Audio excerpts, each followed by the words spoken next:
Hey there guys, it is New Year's Day 2025, and being that I want to get this year off to a really great start, I racked my head about all the different topics I could cover in this video, and without a doubt the topic that kept coming up over and over and over again as the most exciting and riveting and interesting topic was hose bib insulation. This is probably something you're going to watch 2, 3, 4, maybe even a dozen times. It's that exciting. And that's definitely a very lame intro, but maybe not exciting or riveting, but practical nonetheless if you have any need to insulate pipes from freezing weather. And that's what I'm going to do in this video. I'm going to show you how I use some PVC on the hose bibs for my culvert cisterns and my hose bibs by the goat and horse facilities, and also some aluminum tubing to do some slightly alternative insulation of pipes, and hopefully you'll find it interesting and perhaps useful.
And here it is with a fresh coat of paint, just without the portion that slips into this fitting. Boom.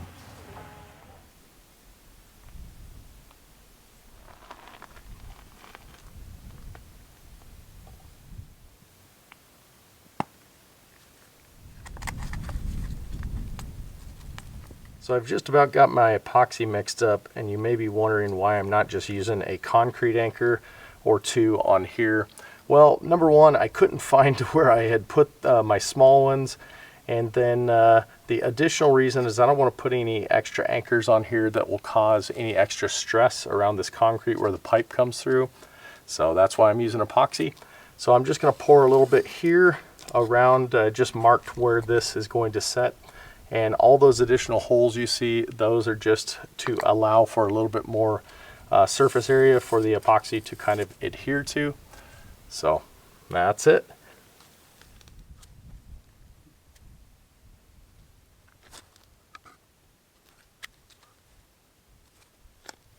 And while I'm waiting for the epoxy to set up, I'm going to measure this section of pipe that's going to slip into this cap and be glued to this cap. And then I will give it a little bit of spray paint, with the exception of this little bottom section, so that the paint doesn't bind up when it's slipping into the PVC. And that should do it.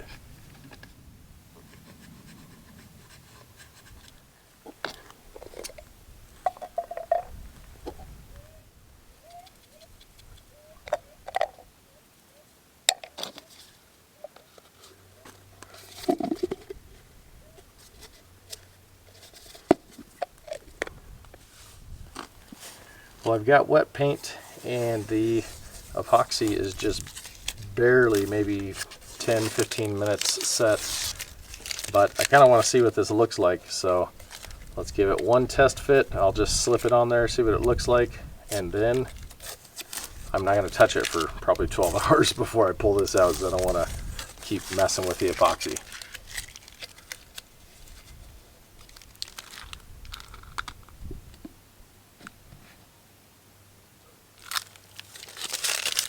All right, pretty nice.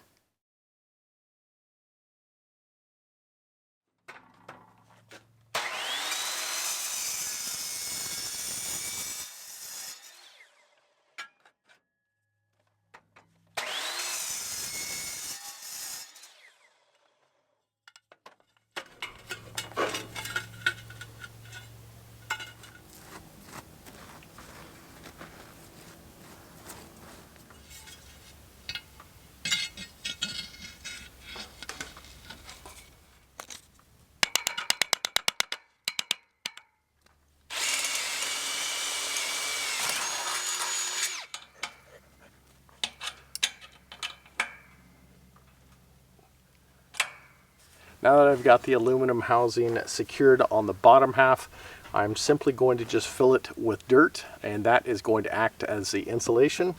And perhaps in northern climates that's not going to be enough, but for down here it will do fine. And then I will get on to making the top segment with that'll kind of slip on there. I might paint a W or something like that.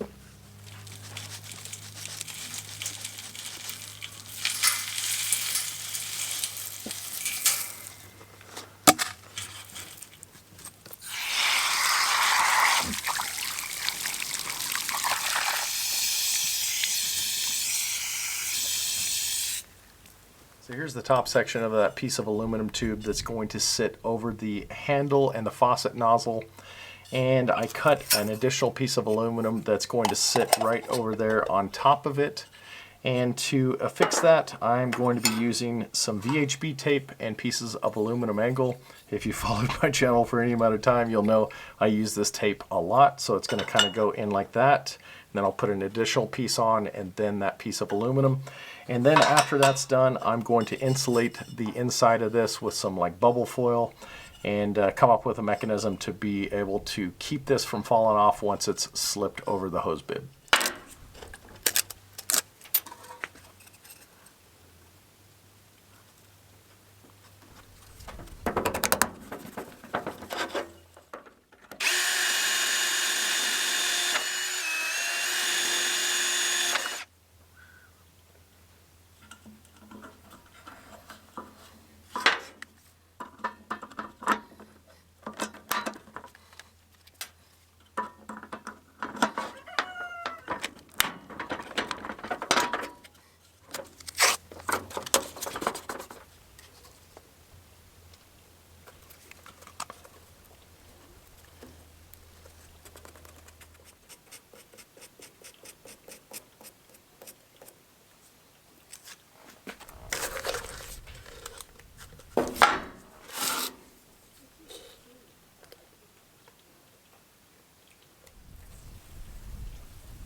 A little bit stiff, but I think it's pretty secure overall.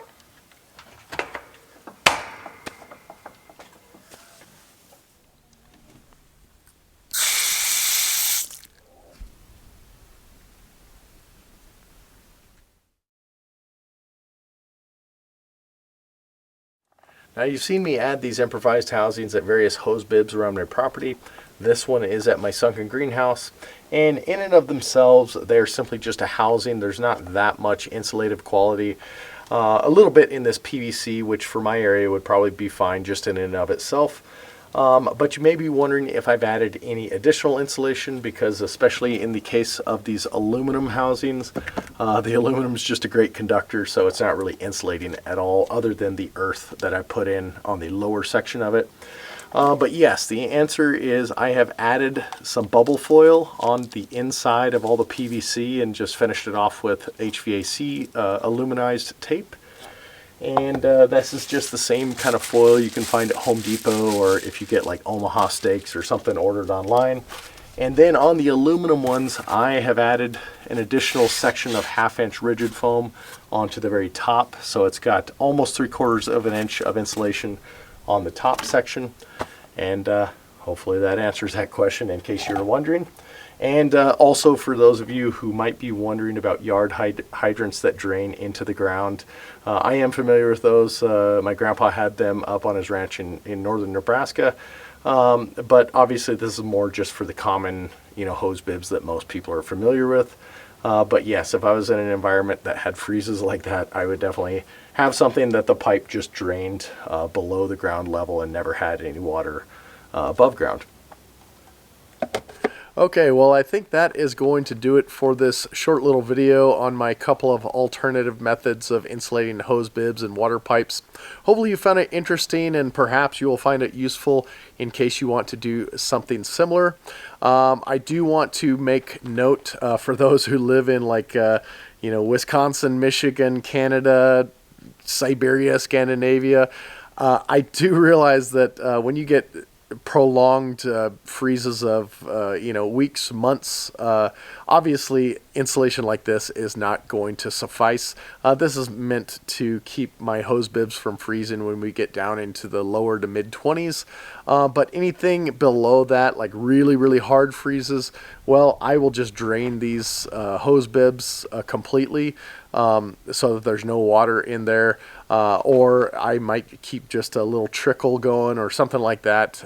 Obviously that's very common in northern climates, either completely removing the water or having some flow going through it, or I know people use like tape heaters and stuff like that, but this is like for the bulk of the population, just when you're getting to those times where you still want to use your hose bibs, but you are dipping into the nights where it is hitting freezing. And I know a lot of people will throw towels over them and stuff like that. Anyway, I'm rambling on. So basically all that to say is this is something to use when you're getting into the lower mid 20s.